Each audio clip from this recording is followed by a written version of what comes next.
Get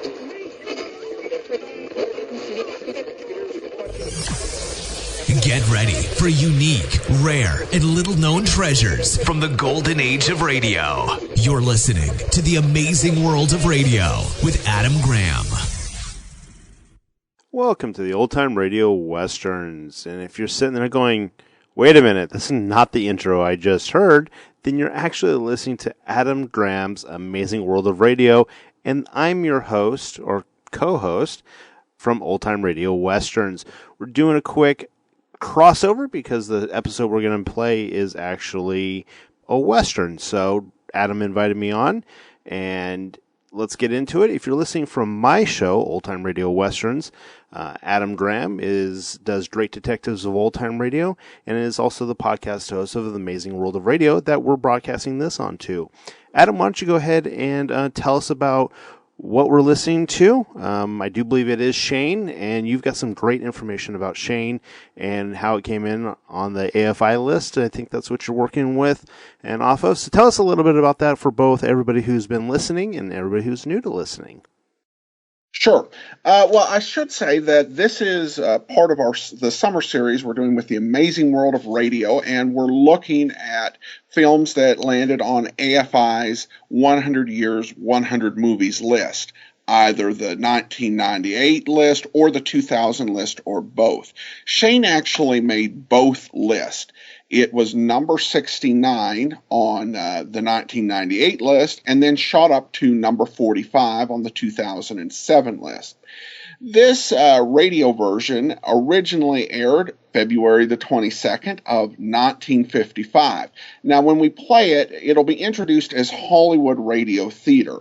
And that's essentially just removes the Lux branding for it because this was for the Armed Forces Radio and Television Service. And they tried to eliminate any commercials that were done on the domestic broadcast so people couldn't sell stuff to the servicemen overseas. So it's Hollywood Radio Theater, so just no soap ads. Other than that, it's just a regular Lux Radio Theater episode. Okay, let's go ahead and get into it. I hope everybody does enjoy, and we'll catch you guys on the backside to talk about it.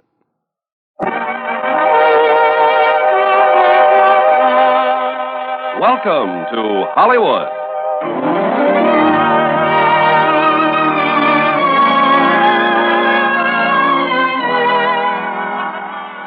The Armed Forces Radio and Television Service brings you the Hollywood Radio Theater, starring Alan Ladd, Van Heflin, and Ruth Hussey in Shane.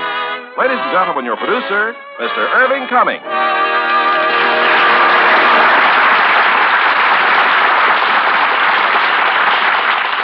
Greetings from Hollywood, ladies and gentlemen.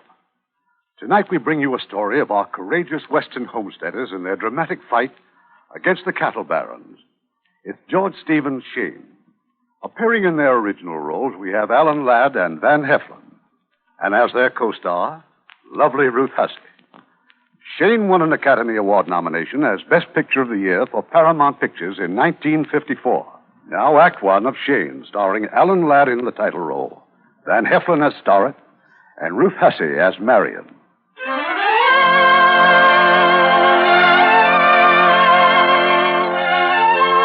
Summer and winter, the tops of the mountains were capped with snow and wreathed about with clouds.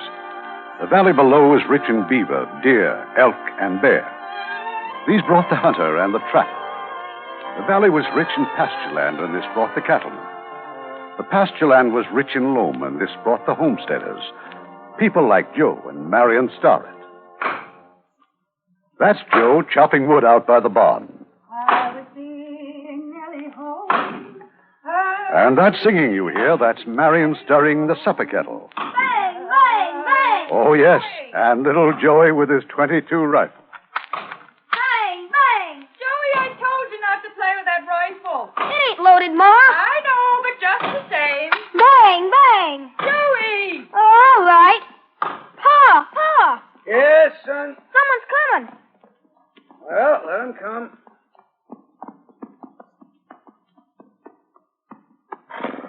I hope you don't mind my cutting through your place. No, I guess not. You See, I didn't expect to find any fences around here. Bang, bang! Well, you're a little touchy, aren't you, mister? Pulling a gun on a boy of 8? I didn't see him coming. All I heard was the gun cocking. I'm sorry, boy. Joey? Joey, give me that rifle. I told you. I just wanted to show it to him, Ma. I bet you can shoot, mister. Can't you? Well, a little bit. I was wondering where your friends were. My friends? Yes. What are the Riker boys up to this time? You know, I wouldn't know a Riker from your Jersey cow. Joey, you better go inside. Oh, Ma. Now, mind. Into the cabin, quick. All right.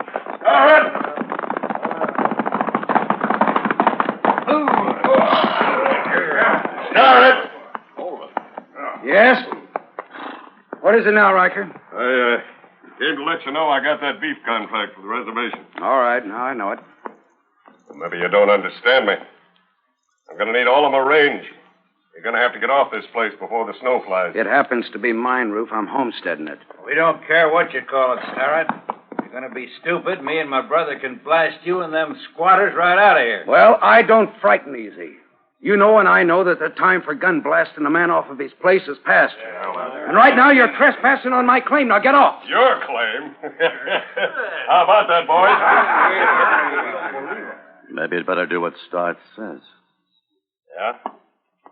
Who are you, stranger? A friend of Start's. Well, Start, you can't say I didn't warn you. All right, come on, boys.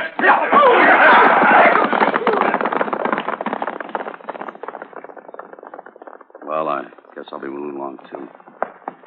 Joe, supper's almost ready. Oh, fine. Joe? Oh, yeah, sure. Wait, mister. Something? Yes, I'm sorry about the way I acted, taking you for one of the Rikers, and, well, now, you heard what the little woman said. Why don't you stay and eat with us? Now, how about it? Well, now, sure you will. You know, I just plumb forgot. My name is Start, Joe Start, and this here is Marion. I'm pleased to meet you. And you are... Well, just call me Shane.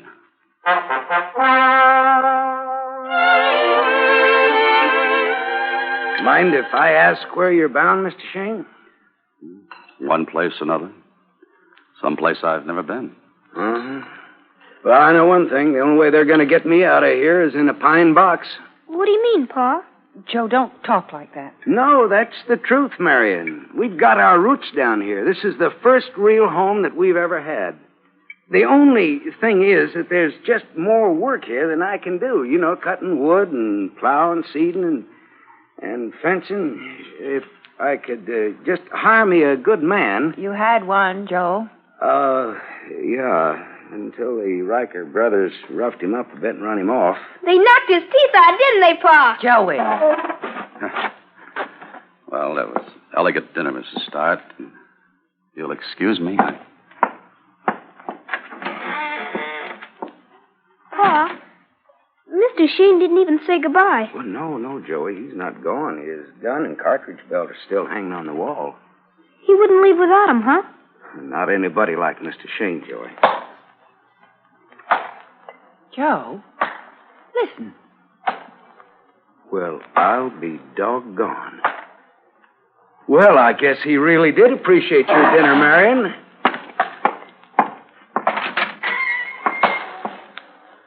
Shane, now leave some of that there stump for me. I've been trying to get that thing out of there for a year. Ma, Yes, dear? Mr. Shane could sleep in the barn, couldn't he? I suppose. You think Pa's going to ask him to stay? I think he has, Joey. I think he's already done it.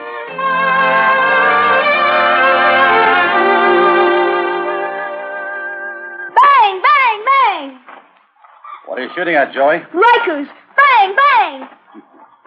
You getting any? No, I missed one. Oh? Mr. Shane, would you learn me to shoot? Well, you think you're old enough? Sure I am. Shane? Yeah. There's a load of fence wire waiting for me at Grafton's General Store. Do you want to go in and pick it up for me? Yeah, I'd be glad to. Pa, I'm old enough, ain't I? For what, son? To learn to shoot. Oh, yeah, I suppose. All right, Shane, I got the team all hitched up, so whenever you're ready. Well, I better get started. Oh, while you're in town, Shane, you can buy yourself some work clothes. Well, that is, if you'd like to stay on here. What can I bring you, Joey? Soda pop. I'll see what I can do. Shane. Yeah? Riker and his men hang out at Grafton, so you be careful. I don't want my trouble to be none of yours now. Yeah, I know you don't. Pa, why ain't he wearing his gun? Well, Shane's going to trade at the store, son. I'd hold it up. But his gun looks good on him, Pa. It goes with him. Well, maybe. Well, looks like Ernie Wright coming. Pa, could you whip Shane? Well, what for? Shane's on our side. Well, howdy, Joe. Yeah, how goes it, Ernie? No good. I'm pulling up stakes. I'm leaving this here valley. Now, Ernie, you've said that before. Yeah, but the Riker brothers hadn't busted in all over my wheat. Last night they tore down my fence, drove their steers right through my crop. Ruined everything. Oh, that's bad. Bad. Joe, I'm just wore down and out. Tired of being bullied by them fellas, called a pig farmer and a sod buster. I'm leaving. Now, don't go and throw up your tail, Ernie. I tell you what we'll do. We'll have a meeting here tonight, right here at my place, and we'll figure out something. Yeah, just more talk. No, now, maybe not. You just be here tonight, Ernie, and spread the word around to the others. Tell them that this time we're going to stand up to those Rikers. Oh, Mr. Grafton. Yeah? How much do I owe you? Let's see. Work pants, 2 shirts, and a belt. That'll be, young man, you owe me $2 and 2 bits. Oh, well, yeah. The exact amount. Thanks. Oh, by the way, have you got any soda pop? Sure do. Just step through those swinging doors and ask the barkeep. Thank you very much.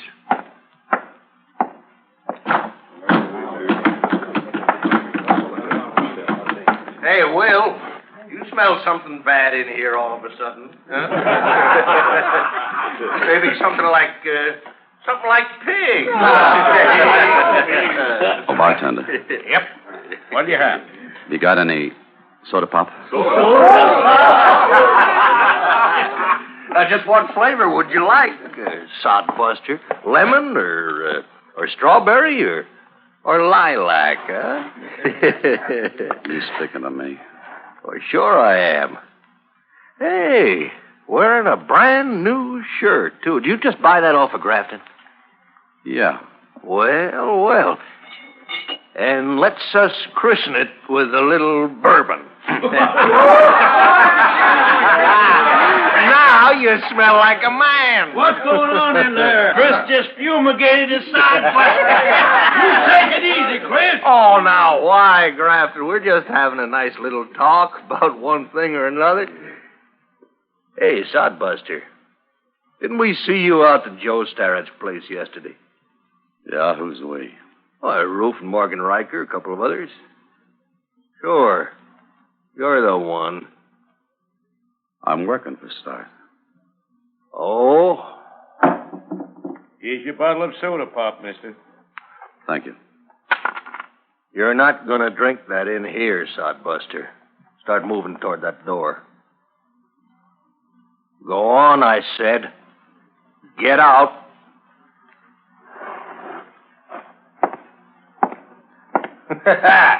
See that, boys? Mr. Soda Pop is just as gutless as the rest.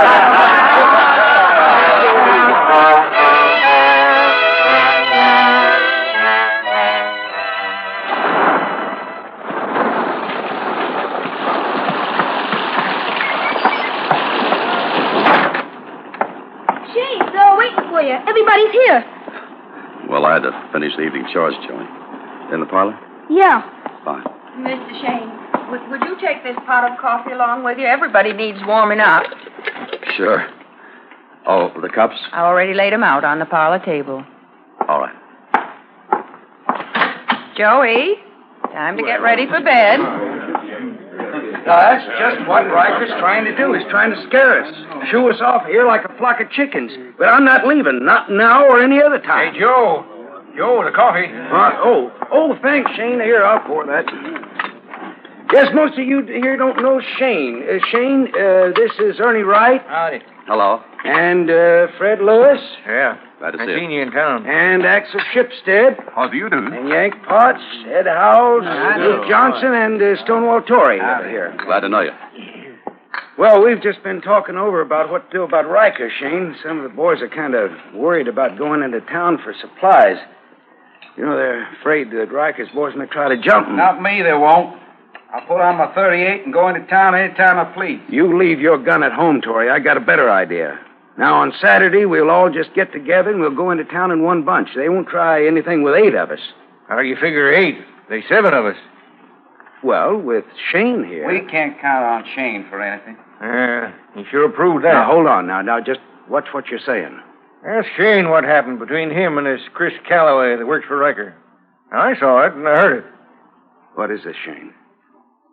He says he saw it, heard it. Let him tell it. Well, Fred? Shane let this Calloway buffalo him in Grafton Saloon. Now Calloway's going around bragging how he put the run on a sodbuster. Well, maybe he did, maybe he didn't, Fred. I told Shane to stay away from trouble. It looks like he just did what I told him to. Shane, where are you going? Well, I thought you could talk easier if I'm not around.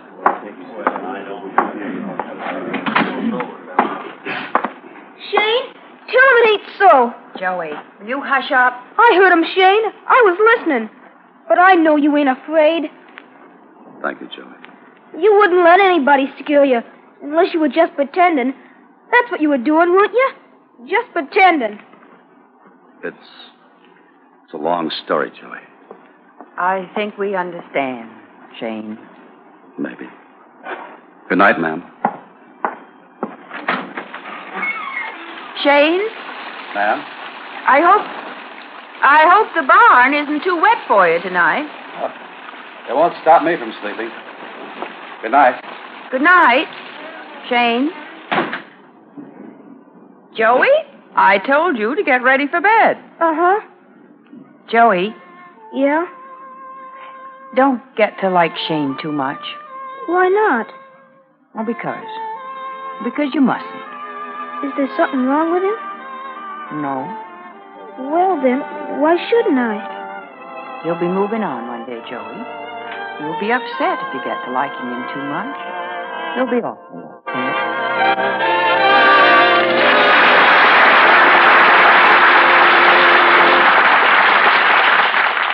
We'll hear Act Two of Shane in a moment. With our American servicemen in many countries around the world, they have a wonderful opportunity to observe new customs and traditions.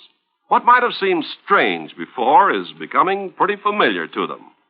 For instance, take this business of superstitions or omens.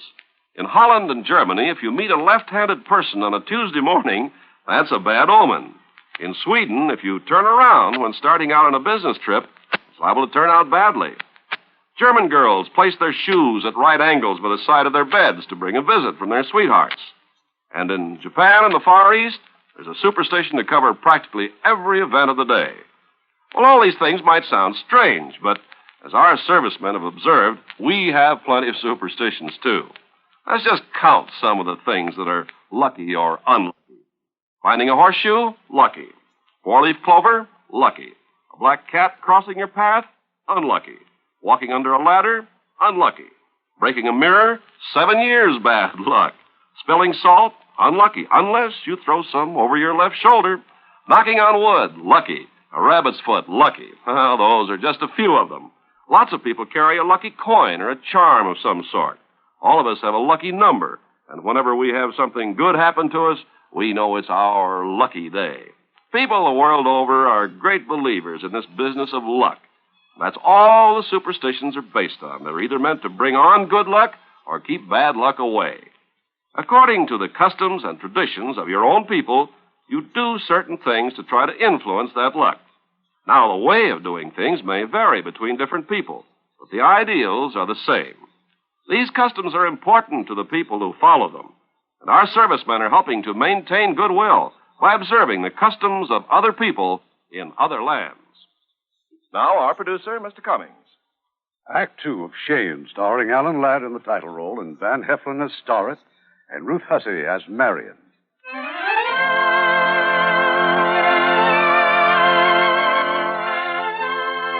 Saturday came, and with it the homesteaders' weekly shopping trip to Grafton's General Store. But this Saturday was to be very different and long remembered. Howdy, sir. What can I do you for? Well, you're going to have to ask my wife. Grafton Marin's got the shopping list. You have one thing for sure. We need plenty gunpowder to make fireworks. What kind of fireworks? For big celebration. 4th of July and your Starrett's wedding anniversary all the same day. By golly, that's right. Hey, Marion. Yes, Joe, I'm coming. Mr. Grafton, what do I get for this empty soda pop? Well, one bottle brings just about one stick of candy. Peppermint? Peppermint. But first, you go through those swinging doors over there, and you give the bottle to Will. All right. Joey, Yeah, Shane? I'll take that bottle in for you. Well, if you want to. Please, I want to.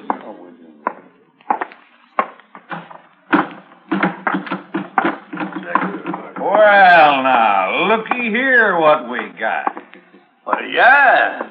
There's a sodbuster, the one we call soda pop. Bartender. Yep. 2 whiskeys. 2? Hey, looky, pig farmer.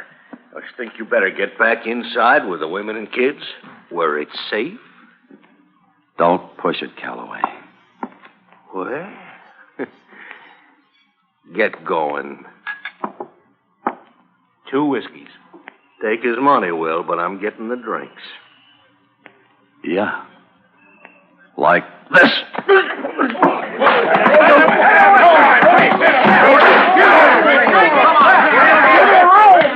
Give me room.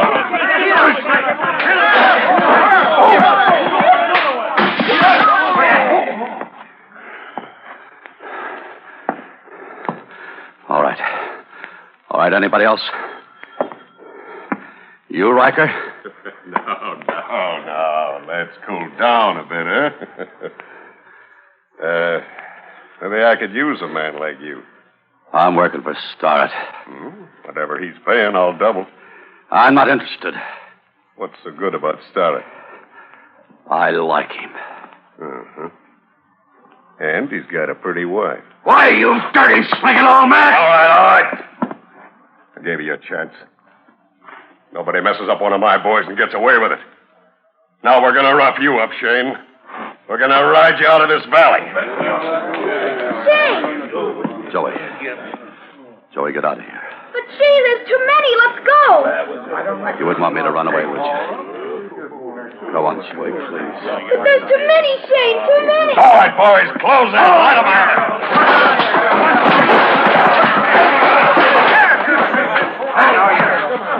Oh, they're going to kill Shane. They're all in there beating him and kicking him. They are they? Come on, Arnie. Now, we better stay out of it, Joe. No, it ain't all right, but I'm going to make it mine. Here, give me that axe handle. All right, boys, here's another one. You bet there is, Riker.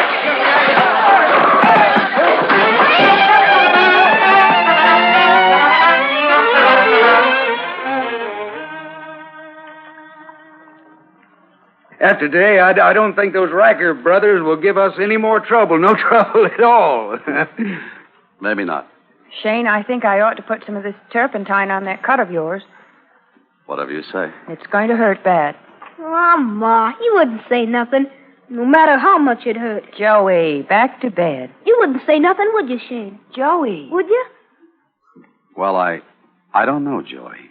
You see, I just might. No, you wouldn't. Joey, did you hear me? All right. But will you come in and kiss me goodnight? Yes. Right now? All right. Shane, I'll fix that cut in just a minute. That's all right, Mrs. Starrett. I'll take care of it. Now, into bed. Ma, I just love Shane. Do you? I love him almost as much as I love Pa. That's all right, isn't it? He's a fine man, Joey. Don't you like him? You now get under the blankets, Joey. Don't you, Ma? Yes, I like him too, Joey. Good night, Ma.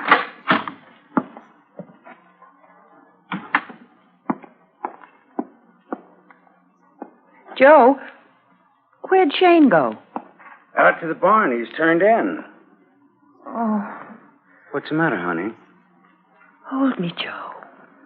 Marion, what? No, don't say anything. Just hold me. Hold me tight.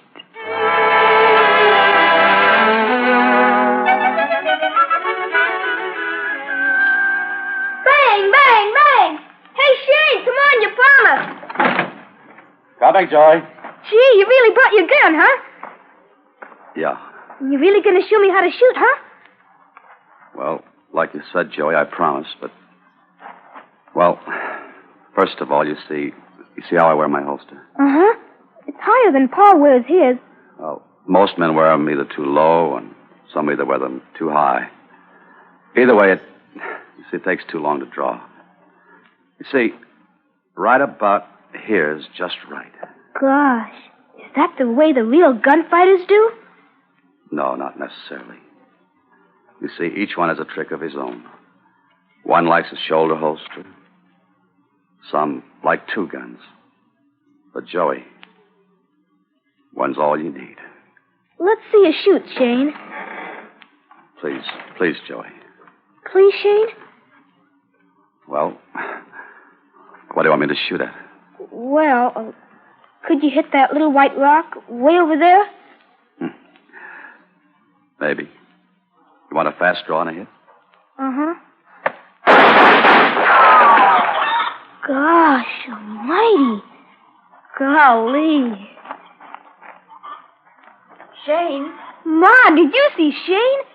You see him bust that rock all to splinters? Yes, Joey. Now you run along, get ready for the 4th of July party. But, Ma, Shane's going to show me how to shoot. Good. Better do what your mother says, Joey. Oh. Bang, bang, bang! Shane, I don't want my boy to build his life around guns. A gun is just another tool, Marion. It's as good or as bad as the man who uses it. As the man himself. Shane? Yes. Nothing. Shane, you come along to the celebration over the ship's heads, aren't you? Well, if they want me. Well, of course they do. Now go on and hitch up the team. We're going to have the doggonedest big time you ever saw.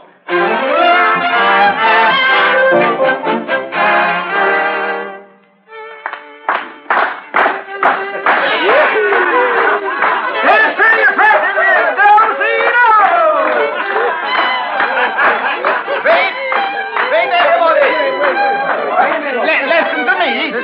No speeches, Axel. This is going to be one 4th of July without no tall talking. No, it's more than 4th of July. This was the day your starlet got himself hooked. His wedding day. Ah, that's good. On our nation's Independence Day, Joe lost his own. Come on, Joe. Now you say something. Well, all I can say is it's true. 10 years ago, I gave up my independence. Yeah, but no man gave it up as easy as he did.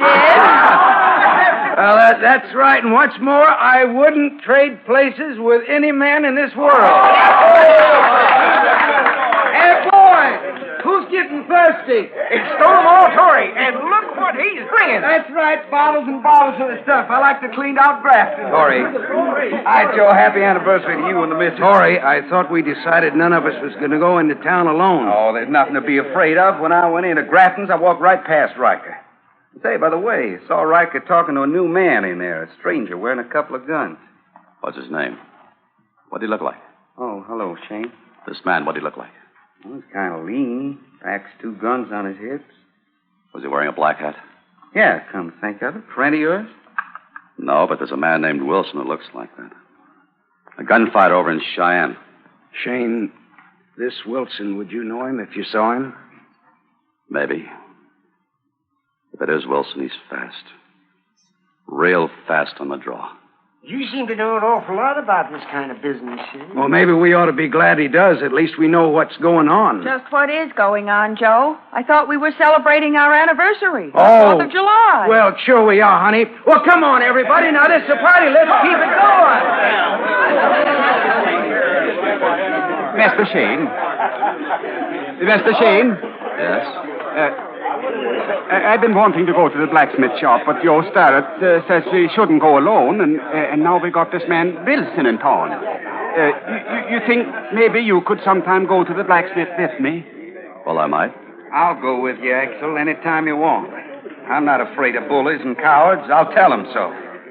The best thing to do is tell him nothing. I'll tell them. You see if I don't. Just see if I don't.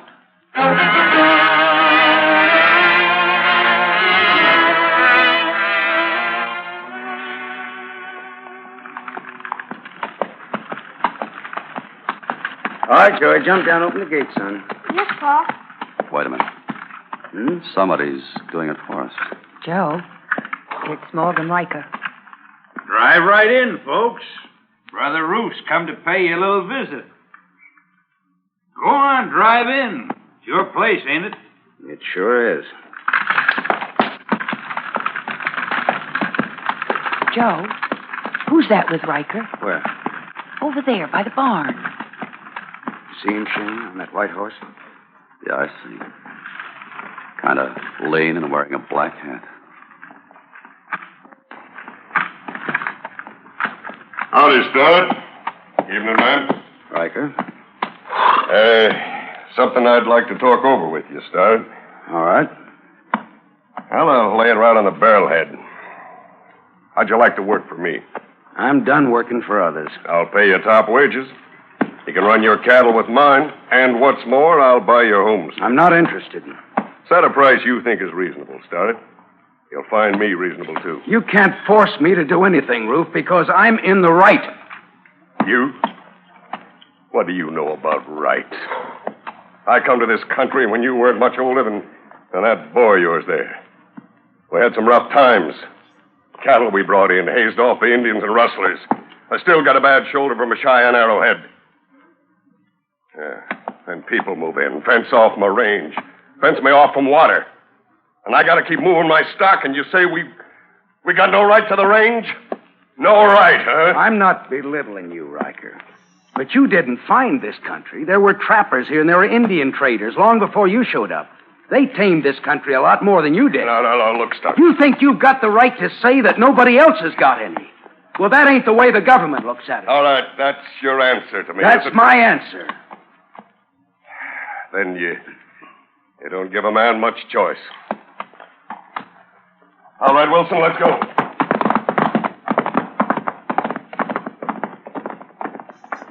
Shane, that fellow with Riker. Yeah. Yeah, it's Wilson, all right. The one I was talking about. What do you think Riker wants with him? Well, that's not too hard to figure. Wilson's got only one line of business, and it ain't punching cows.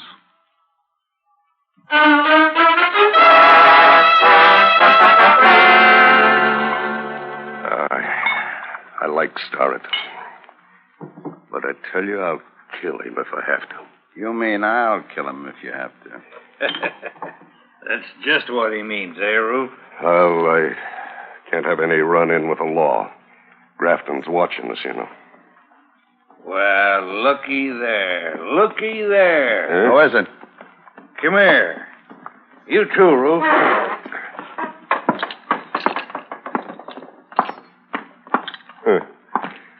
Couple of those sodbusters. Yeah. Shipstead and Stonewall Torrey. Maybe I ought to take care of him. No. No, this isn't the time. I'm not ready yet. How long you going to keep on waiting, Roof? Let me gun him. When word gets around, the rest of the pack will stampede out of here. I don't know. It'll be easy. Well, it It's got to look right, Wilson. It will. How about it? All right.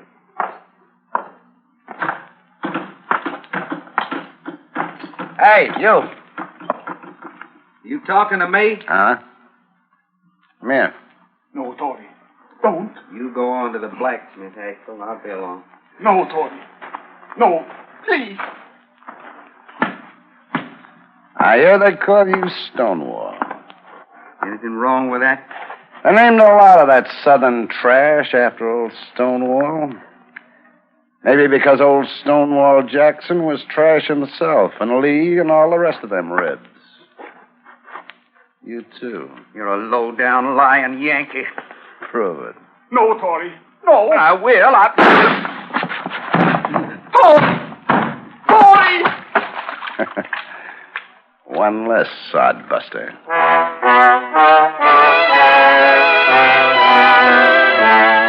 Axel, now wait a minute. Not so fast. The new man shot him. That Wilson.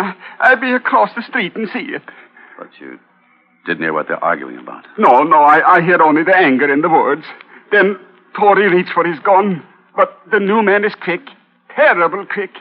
One shot. Tory is dead. One shot. Poor man. And poor Mrs. Tory and the children. Marion, you get ready. I'll take you over to stay with her. Yo, I already tell her, yo. I see Ernie Wright and Johnson on my way over. I tell them, too. And they scared. They say they leave the valley right now. Maybe they won't have to. Shane, go hitch up that wagon. Going to town? Yes. No. Joe, I won't let you. Sooner or later, Marion, somebody's got to go. Maybe. But not now. No. You can't go alone. The others are all in this, too. You said so yourself, Joe. You said you'd all have to act together. She's right, Joe. And you're forgetting something else. What? Tory's funeral. First things ought to come first. All right. First Tory's funeral. But after that, Shane, I'm making no promises.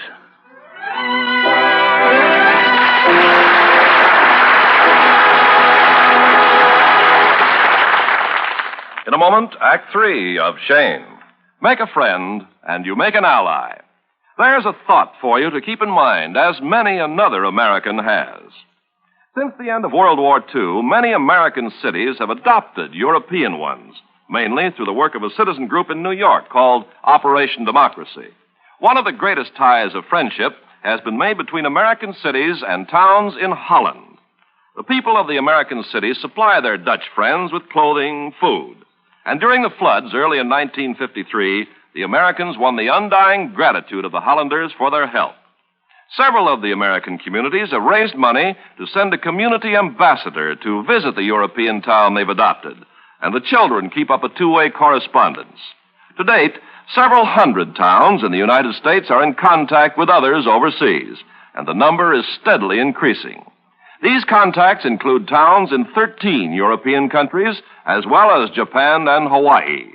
Recently, 3 more countries were added: Norway, Yugoslavia, and India. And arrangements have been started to include Turkey, Spain, and Peru.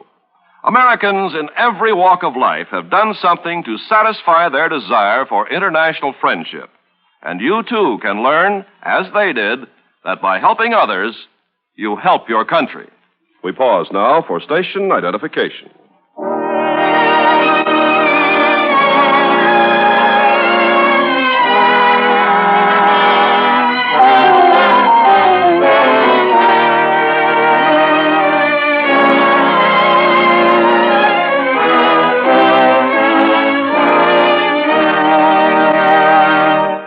The curtain rises on Act 3 of Shane, starring Alan Ladd in the title role, Van Heflin as Starrett, and Ruth Hussey as Marion.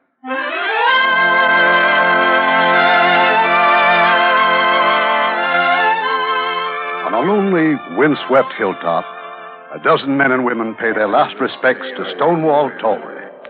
Forgive us our trespasses, as we forgive those who trespass against us. And lead us not into temptation, but deliver us from evil. For thine is the kingdom, the and the power, and the glory, forever. Amen. Well, I guess that's about it. We'd like to say goodbye, Joe. And to you, Miss Starrett. You leaving today? Yeah, it's our wagon at the bottom of the hill, all packed and waiting. Come on, Sue, round up the kid. Wait for us, Fred. We're pulling out too. Us too, Fred. Just give us time to load the buckboard. Hold on, everybody. Let's not be in such a hurry. All Riker wants to do is to stampede us. Joe, the last time you argued us into staying Tory was a lie. Yes. What do you want us to stay for? More of this? You know what he wants you to stay for. You gotta agree with him, Shane. You work for Starrett. It isn't that. He's asking you to stay because this valley is your home. It's a place for all of you to grow up and be happy. That is, if you've got nerve enough not to give it up. Now that's right. Who's Roof Riker to run us out? The good Lord didn't make this valley for just one man like him. Look there. Fire! A cabin on fire! Joe, that's Fred News. This place. Riker set it on fire, I'll bet you. Sure. Riker done it. Riker lit it. I built that cabin with my own hands. Riker don't have no right to do that. Fred, maybe he wouldn't if you hadn't packed up and left it. We're sort of part of me. Well, it could still be. We can build it again. That's right, Fred. Now, if we just stick together, we can put your cabin right back up. Can't we, Marion? Yes, and Fred, I'll help Sue make new curtains, new rugs, new everything for the whole place. You do that for us? No, not just for you, Fred, for all of us. Joe, that's it. This is for everyone who loves this. Now, how about it, everybody? Who's for staying? Well, I will. Same here. All of us. Everybody's staying.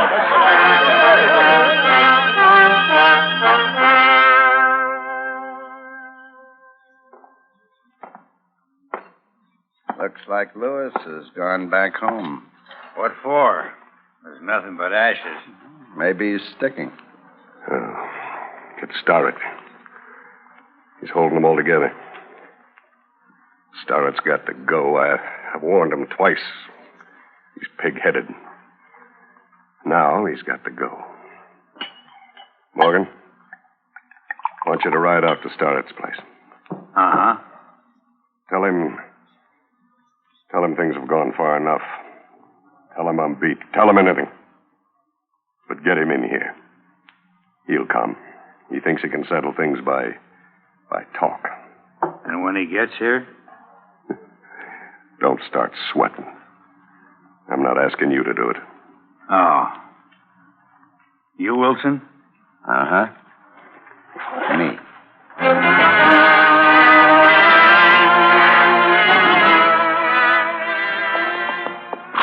No need for the shotgun start. This is a peace party. You expect me to believe that after your brother fixes us to have my friend Tory killed? No, Brother Roof wouldn't kill anybody. Tory was a hothead. Picked on a stranger who could draw faster. Tory wouldn't be reasonable. But you are, Starrett. You'll talk sense if Roof talks sense. Isn't that about the size of it? I'm willing to be fair. Sure you are. So's Roof. That's why he wants to see you. He'll be waiting at Grafton's. With how many others? Why, nobody. Me and the boys are heading out onto the range. Bang, bang, bang! All right, I'll see your brother. That's the spirit. So long, Starrett.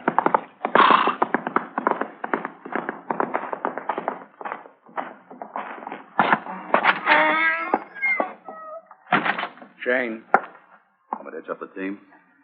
Yes. Joe, you can't do it. The Rikers want to trick you. What were you doing, listening, Mary? Yes. Joe, it's some kind of a trap. Well, maybe not. Maybe Tory's death has brought Riker to his senses. Made him see that we all got to live together peaceably. You don't really believe that. Well, I'd like to. Besides, when I talk to Riker this time, I'm going to have something to back me up. Shane, tell him he's wrong. Make him listen. It's It's not my place, Marion. Joe's got to do what he thinks is right. Yeah, I'm doing it. Shane, don't forget the team, please. Yeah, right away. Just pride, that's all. A silly kind of pride. Joey, please stop it. Joe, don't I mean anything to you? Doesn't Joey? Marion, honey, it's because you mean so much to me that I've got to go. Do you think I could go on living with you and you thinking that I'd showed yellow? And Joey, well, how do you think I'd ever explain this to him? Oh, Joe. Honey, I've been thinking a lot, and, well, I know I'm kind of slow sometimes. But, Marion, I see things. And I know that if anything happened to me, that you'd be took care of. Maybe even better than I could. You talk as if I'd be glad for you to go. Oh, honey, you're the most honest and the finest girl that ever lived. And I couldn't do what I've got to do if I hadn't always known that I could trust you.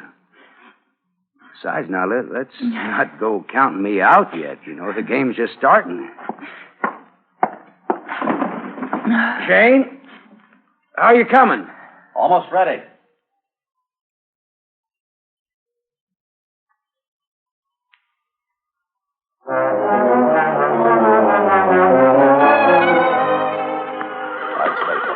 Now let's get this finished. Shane? Who is it?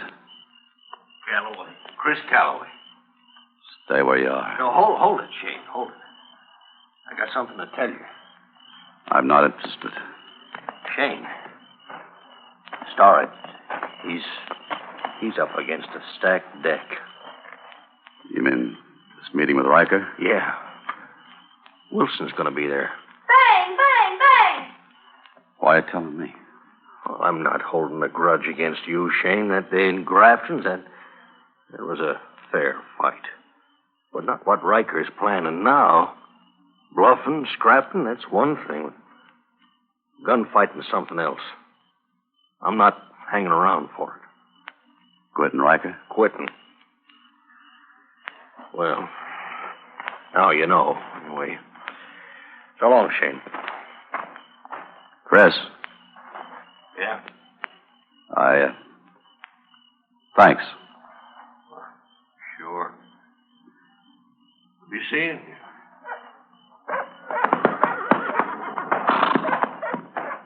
Bang, bang! Hey, Shane, let me show you how I... No. Not now, Joey, please. Shane, you're wearing your gun. Hey, Pa! Shane's got his gun on. What's the idea, Shane? This is my kind of game, Joe. You could take Riker, maybe. But not Wilson. Well, then I'll outlast him. No, neither one of you are going. This isn't worth anybody's life. What are you fighting for? This shack, this little piece of ground, and nothing but work, work, work. Joe, let's move. Let's leave. It's too late, Marion. And for you too, Joe. Shane, now get out of my way. Joe, you're staying. Am I going to have to fight you, too? That depends on you. All right. Joe! Shane! Stop it! Stop it! Stop! Shane! Come back! Come back! Starrett? You're staying here. No!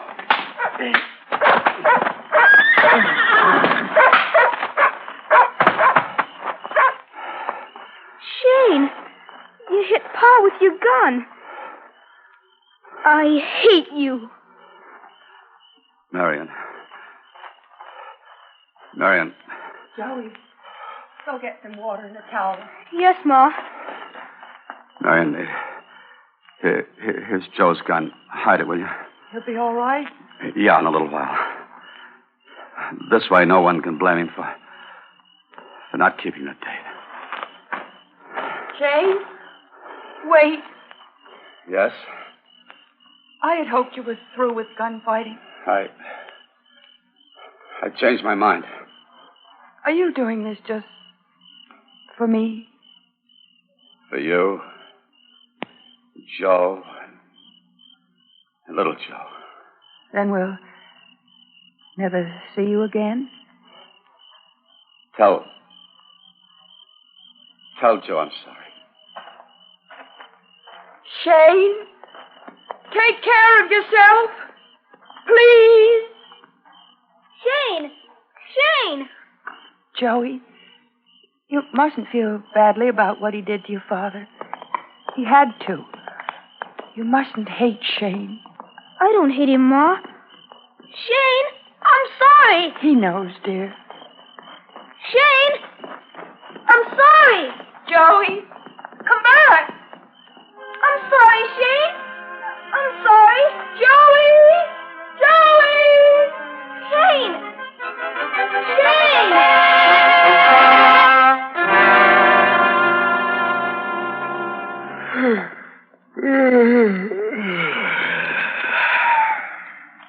Somebody's coming. Start? Sure. Didn't I tell you he took the bait? Oh, all right. Morgan, you get up at the top of those stairs. Cover us with the shotgun. Right. Wilson, where do you want to be? Right here by the bar. Mm-hmm.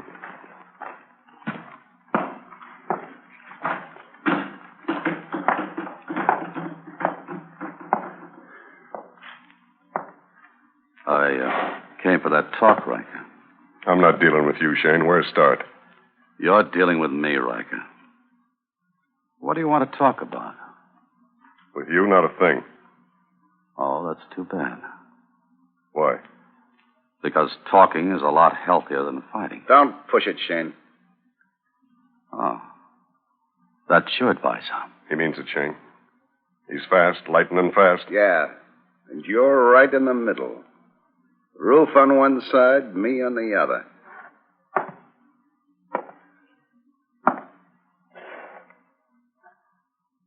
So you're Jack Wilson. Heard about me, huh? Mm-hmm. I've heard. What have you heard? I've heard that you're a low-down Yankee liar. Prove it.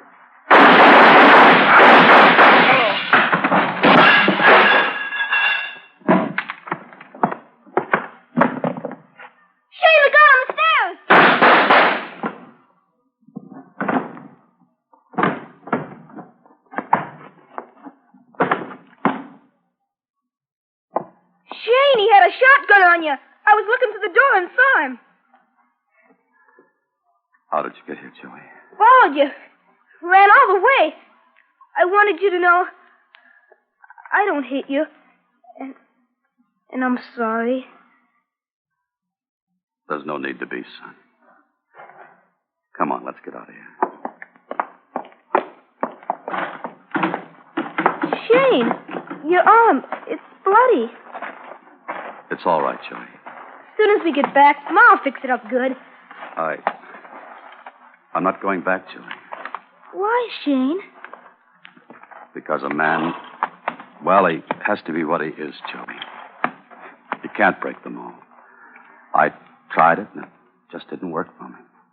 But we want you, Shane. Joey, there's no living with a killing. There's no going back. Now, you run on home to your mother and tell her. Tell her everything's all right. There aren't any more guns in the valley. Shane. Please, Joey. Go home and grow up strong and straight like your father. Shane. Pa's got things for you to do. Goodbye, little Joe. Shane! Mother wants you, too.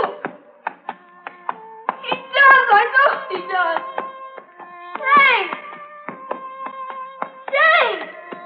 Come back!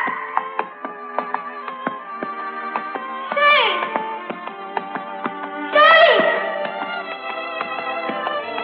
Shane, I want you, too. Shane!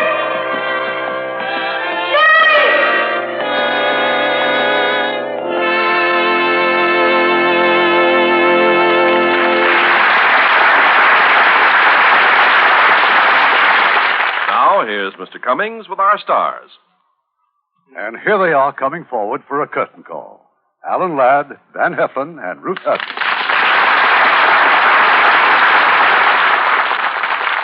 I hope you gentlemen won't mind if I take a moment to congratulate Ruth Hussey on her nomination by the Television Academy of Arts and Sciences as Best Actress in a single performance for her portrayal in Craig's Wife last season. We don't mind at all. In fact, we thought she was just great. Yes, indeed. Well, I can see you really are two gallant gentlemen of the Old West. Thank you for the congratulations. Now, about next week's play, Irving. It's another of our 20 greats. And we're going to have one of the most popular romantic teams ever to appear, Phyllis Thaxter and Cary Grant, in that delightful comedy, The Bishop's Wife, one of Samuel Goldwyn's most charming pictures. Oh, I just loved it, Irving. Good night. Good night. Good night, and thanks for a wonderful...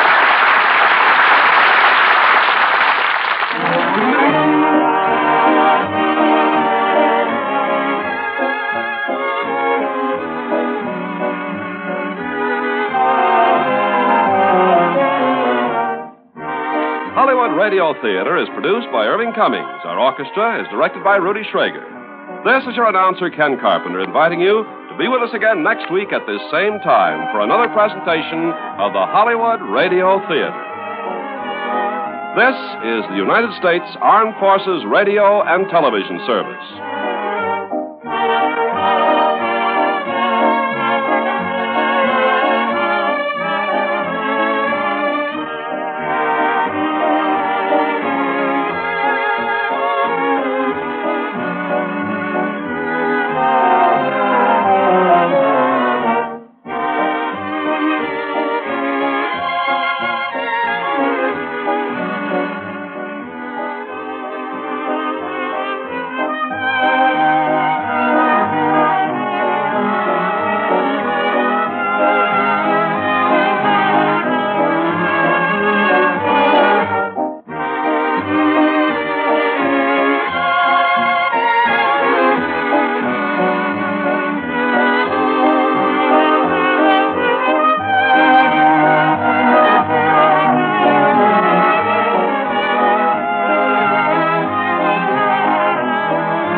Welcome back. Well, an interesting adaptation. Andrew, what did you think of the radio version we heard today? You know, I do love Western. I was trying to place when this took place. You know, I didn't do any research on it. I strictly just listened to the episode. And one of the things that I found kind of interesting is, you know, he goes into the general store, and then to get soda, he has to go right next door to the bar to get it. And he's got it in a glass bottle. And I'm thinking to myself, when did Coke get invented? When was all this going about? And I did some research after the fact, and sure enough, soda and soda in glass bottles, maybe not the Coke bottle we know about today, 1800s, early 1800s, all the way through 1900, which is basically Western era, it did come in glass bottles. It wouldn't be the same product we know now with all the high fructose corn syrup and stuff, but it definitely was able to be transported. So first I was like, oh, wow, because that almost took me out of that whole reality of, is this a Western? Is this, you know, a 1950s show put into, you know, are they adding stuff into it? And that was something I noticed was quite interesting. Yeah, because you don't really have kids liking soda pop in a lot of Westerns, but I think it was pretty plausible. I think this was set before they had... before that Coca-Cola was invented. So it was some other sort of generic type of soda that they were drinking. Yeah, and that was something that was definitely interesting, and just to think about that. And the other thing that got me, you know, and I watched a lot of Westerns, and this reminded me of episodes with cattle ranchers, and always, you know, they don't like the homesteaders, they're taking my cattle, you know, grazing area, which back then, they didn't own the property, they just kind of turned their herds out, and then that was the end of it. Homesteaders came in, marked their property, and then because it was legally their property now, and they got mad. And that's why you see a lot of these Westerns took place during that era. And it reminded me of multiple Gunsmoke episodes. It reminded me of multiple episodes of Have Gun Will Travel, where he's gone out and helped, cattle ranchers and helped homesteaders. So very common theme with old-time radio, and especially with Westerns in general.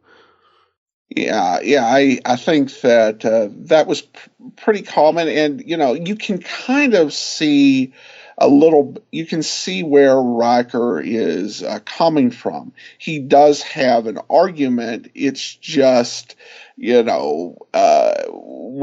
probably don't want to give the entire state of Wyoming to just one guy and his cattle herd.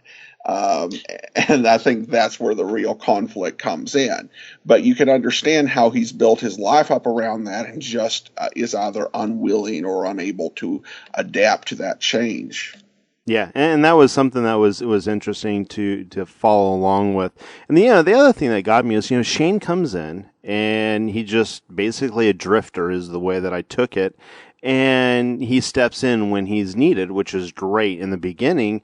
And then, it's over an hour-long show, and then all of a sudden the girl, which is the wife of one of the homesteaders, is falling in love with Shane, and he leaves, and she's like, no, don't leave. Or even the one scene where she's like, she's talking to Shane, and then afterwards she tells her husband, hold me. And he's like, what? And she's like, just hold me. And you're going, she's all smitten with this guy, but you're married. I mean, I guess it makes a little drama, but it never came about where the husband and Shane had fought. Maybe that would have been episode 2 or movie 2 of Shane. The two would have fought over him or her or something like that. But that was an interesting way of putting it out there, that he was, falling in love and she was falling in love with a married couple. Yeah, I think, at the core of Shane, there's a lot of internal conflict. And I think that whole relationship, was part of that temptation. In some ways, it calls to mind Casablanca, where there's the different relationship, but there's that tension between doing the right and noble thing or doing what you want to do. And I think that's something that Shane faces throughout the film. And there are hints in the radio version, and even more in the film, that he's got this past that he's just trying to get away from and trying to not be that person, not be the gunfighter. And I think it's the same thing with the relationship with the wife, because he wants to do the right thing and do the honorable thing. And even though I think at the end what he does is in part because of his love for her, and I think that's also part of why he leaves. Yeah, because I think it definitely would have been a little more drama in there. And, you were mentioning the film, and I haven't seen the film. How does, Lux always does a great adaptation, and then this obviously doesn't have the Lux brand to it, but it's the same show. How does the storyline follow the movie? The movie running time is almost 2 hours long, while Lux has got it down to 4 acts of about an hour long. So how do the two of them relate, and how are they different? Because I know you've seen it. I have not seen the movie itself. Well, I think that what I would say the radio version, to be honest, is just a lot more focused. The film version, it goes up to 2 hours, and I think that, to my eye, I think that there was some stuff that they could have done without. This really focuses on the big plot points, the major characters. Because when I was, watching Shane, I was like, Alan Ladd's only in about a third of the scenes in this. Which was odd. It was more ensemble, and the stuff that they had in there wasn't bad, but I think the radio version focuses on the good stuff. The film, the big things that you do lose, for one thing, Shane actually did win the Academy Award for Best Cinematography. And so you don't get that over radio, obviously. And there are some visual tricks and cues that they get in the film. One thing is Calloway's turn. You know, how Calloway came at the end and warned Shane about Riker's plan. And on radio, it kind of comes out of nowhere, Calloway making this decision. But on film, there were several points where they showed Calloway just looking disgusted and dissatisfied with what was going on. So Calloway's taking this journey from, you know, at the start of the film, he's the prime representative of Riker and the prime antagonist for Shane. And at the end, he warns Shane about Riker. And you lose a little bit in terms of the fight between Shane and Joe, because they did some really unique stuff when they filmed that, where it was filmed at a perspective where you were seeing it from the wife and kids' perspective and not really having that close up from the perspective of Shane or the dad. And so you miss a little bit of that. I think they tried to replicate that a little in the radio. And of course, then there's the ending, which is really famous, where Shane rides off, and many people argue that Shane at the end of the film rode off to die. And it's actually a fascinating debate that rages online as to whether Shane was dying at the end of the film. And it's really intentionally ambiguous by the filmmakers. But you aren't really able to grasp that over radio. The only other thing I think you really miss in the radio version is Jack Palance. Jack Palance played Wilson and looked really intimidating. And that was mostly all he did, was stand around and look intimidating. And one of the really interesting things I found out about Shane was that Palance actually got an Academy Award nomination for Best Supporting Actor. And he had very few lines, and he just stood there and was Jack Palance. And that was enough for an Oscar nomination. That would have been hilarious if he had actually gotten it just for the looks alone. Yes.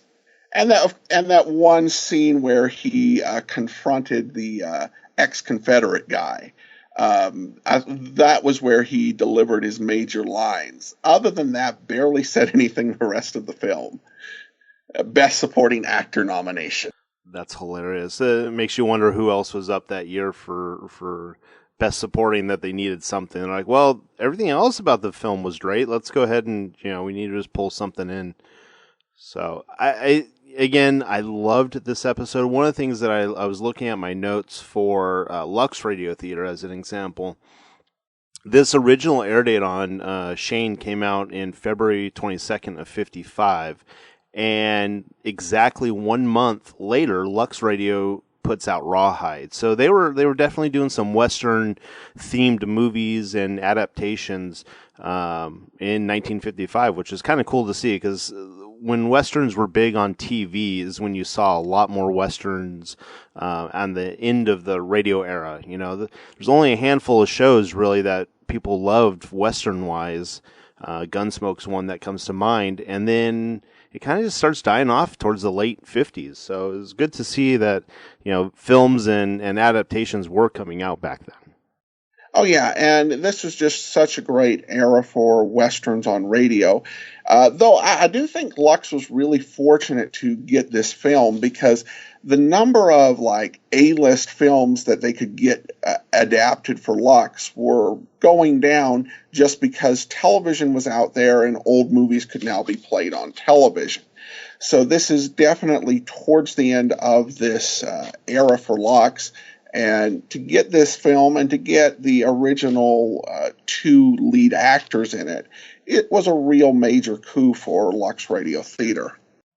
Yeah, and it always is, when they can actually get the stars that played in the movie on the show. And there were some telltale signs of who played. I don't believe they even said who played in the radio adaptation for the extra cast, but I swore I heard some Harry Bartell in there. Maybe who else was in there? There's a couple that I'm just like, those voices sound so familiar, but their lines are so small that you couldn't pick out exactly their full voice, and they could have been jumping around with a couple different, actors and actresses, which was kind of interesting to hear. Oh yeah, these were just major productions, and they had regular actors who just appeared on Lux. Yeah, it's definitely a good episode. So I think that's going to be it for this episode of Old Time Radio Westerns and your current series. Now, how much more are we doing on your current series? What do we got left? And you want to go back into that a little bit? Because I'm going to be playing this on my show, so I definitely want people, if they like this and they like the format, I want them to come check out your stuff. So go ahead and plug yourself a little bit, and I'll plug myself at the end, and I think we can end it there. Okay. Well, we're doing a 10-week series on the amazing world of radio at amazing.greatdetectives.net, covering movies that were on the AFI 100 list. And we have, I believe, 3 more episodes after this one. Next week, we will have Clark Gable in It Happened One Night. And then we've got a couple more after that. You can listen to the previous episodes. We started with Snow White, and you can go back and listen to those at amazing.greatdetectives.net. It's been a really fun and interesting series to just be able to sit down and listen to some of these great old films adapted to radio.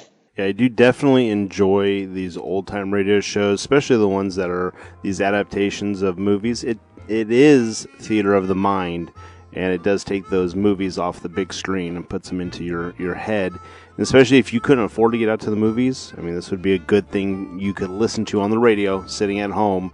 I mean, I could imagine being a kid and closing my eyes and listening to this. And let me tell you a little bit about myself. I'm Andrew Rhines. I'm from Old Time Radio Westerns, and that's otrwesterns.com. Come check us out. Find us on any of your podcatching clients. We're in iTunes, Google Play. We're everywhere you can possibly find us. We are there. And again, it's otrwesterns.com. We do old-time radio westerns, the western genre, the western theme. So if you like westerns, you like the sound of the horse's bridle, and you like the sound, of the 6-gun and the shooting and things like that, come check us out, otrwesterns.com. Again, Adam, thanks so much for doing this. I appreciate it. It was your idea. And thanks again, everybody, for listening. Have a great day, and hope you enjoy.